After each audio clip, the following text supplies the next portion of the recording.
Hi guys, and welcome back to How to Maximize. For today's video, I'll show you how to send photos in TikTok Message. To start this tutorial, open and locate your TikTok application in your mobile device. Once you are here, click on your profile and then go to your inbox. Once you do that, click on the conversation that you want to send a photo. In here, go back to your profile for the meantime, and then create a new post. You can use one from your camera or the ones from your gallery. Go ahead, take your time in choosing the photos. It's very important that you get the right one. Once you find it, just click on Next.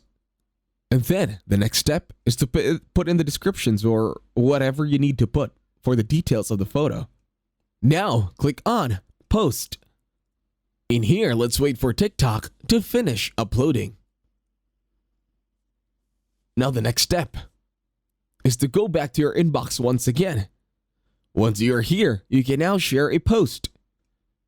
It is either from your favorite posts or your very own postings. Once you do that, just wait for TikTok to finish loading your posts over at the inbox.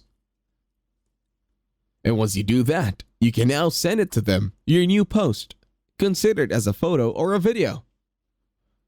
And that's it. You can do this for every other conversation over a TikTok. Thank you very much for watching. Please leave a like, share, and subscribe to the channel.